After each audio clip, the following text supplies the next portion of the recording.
like, share, subscribe. HCB2 World. Yo, what's going on, guys? Welcome back. So listen, this week we got Dragon Ball Super episode 84, and with it, we got the continuation of the Goku/Gohan recruitment tour. Now, and of course, we know how this thing goes. So first stop on that tour was picking up Krillin, Now, there were actually quite a few things I loved about this episode, but also one thing I didn't like. Starting with the thing I didn't like the way that Gohan was kind of heading on Krillin, Gohan was basically saying that Krillin was too weak to be on this team. I mean, obviously he's run the scenario through his head with Goku, and to Gohan, there's no possible way that Krillin should be on this team, But in Goku's mind, he knows his best friend. He knows his best friend has been getting better, and he feels like that his best friend is good enough to be on this team.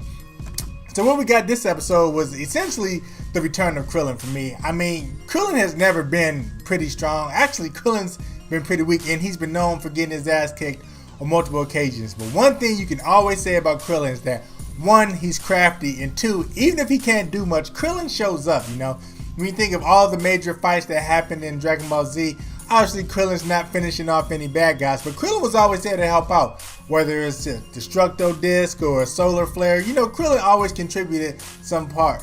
So the way that Gohan was disrespected, my man, it was kind of shitty, especially considering the fact that Gohan himself got pretty weak, So Gohan really didn't have any room to talk about Krillin not being strong enough to join his team. So, I kind of didn't like that. But now, what I did love about this fight, though, is that Krillin has been improving, It's been a while since we've seen Krillin actually fight, and honestly, we know what the tournament is about, This isn't something that's for the weak of heart. So we know Krillin's going to have to bring it. But, he shows that he's been progressing, and he also showed that he's still crafty. I mean, he hit Gohan with a Solar Flare times 100. Who saw that coming? Gohan already knows about Solar Flare, so he's like, whatever. I'll put my arms up, shield it, it won't bother me. So then Krillin kicks it up a notch, and he kind of shows Gohan that you really can't count him out. But not only does he show Gohan that, he shows Gohan that strength isn't everything. Obviously, Krillin's been in a lot of tournaments as a kid. Krillin's been in a lot of battles as an adult. And for Gohan, he doesn't have the same experience that Krillin has. So Krillin was not only able to show him a new technique, but Krillin was also able to show Gohan that, sometimes strength isn't everything. Sometimes you just need craftiness. Sometimes you just need experience. And with the tournament being set the way it's set, Krillin could actually do fairly well, depending on how he's used and depending on, what kind of game plan they come up with.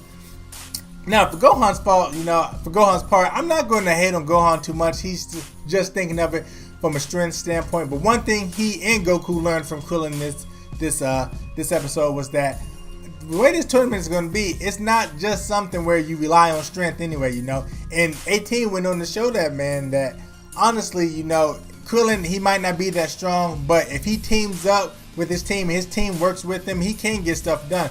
And a great example of that is when Krillin was having the Kamehameha battle with Goku, and it seemed like he was going to lose, but then in steps 18, she kicks it away and she saves him. And, that's what Krillin needs. One-on-one, obviously, Krillin's not going to do well, But if he's fighting somewhere where he has somebody's back or someone has his back, he could do fairly well. So I love that about this episode. Another thing I like, too, is that, 18's down for her man. Obviously, she's a lot stronger than Krillin, but she's not just going to stand by and watch her man get beat. Now, unfortunately, I don't know what that means for the tournament. Does it mean that 18 isn't going to worry about anybody else but Krillin? Or can she, put her love for Krillin aside to maybe help out somebody else that needs it, So I don't know if she might be in this tournament but only watch Krillin's back or how that's going to work out. Another thing I kind of didn't agree with about this episode is that they're still not telling people the real reason and motives behind this tournament, Goku goes on and he lies to 18 on 3 occasions. First he tells her, it's for a million Zenny prize, then a 10 million Zenny prize, then 100 million Zenny prize. But 18, she's not dumb, she's looking at this, man. She knows something's up. And not only does she know that Goku's lying to her, but she can kind of get the hint from Gohan's expression that something going down. So obviously, with all these fighters being friends of Goku and Gohan's, I think if they just told them the truth, they would agree to help anyway, especially considering what's on the line. I personally don't feel like lying to these guys is the right move, but then I think about it and sometimes I can agree with it. I can understand from a standpoint if they don't want people to go in nervous about what's on the line, I can understand keeping that away. But also, to me, that could be a great motivator. The fact that you go in, you tell them what's online, that could push people to a limit that maybe they haven't reached before. But lying to them, I'm not too cool with that. But we're gonna have to see how it goes.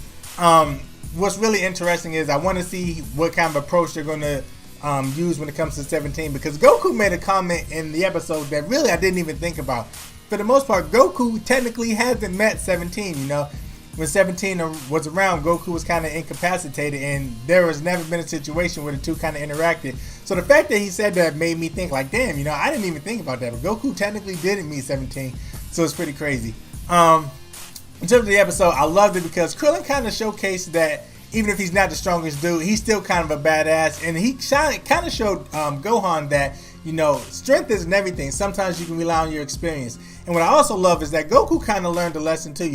Goku's a guy which everyone said many times he can't fight. He's not the type that's used to fighting in a team. He's the type that's used to one-on-one, kind of relying on themselves. So they both kind of learned something. Gohan learned that experience can play a big part, and Goku learned that teamwork can play a big part.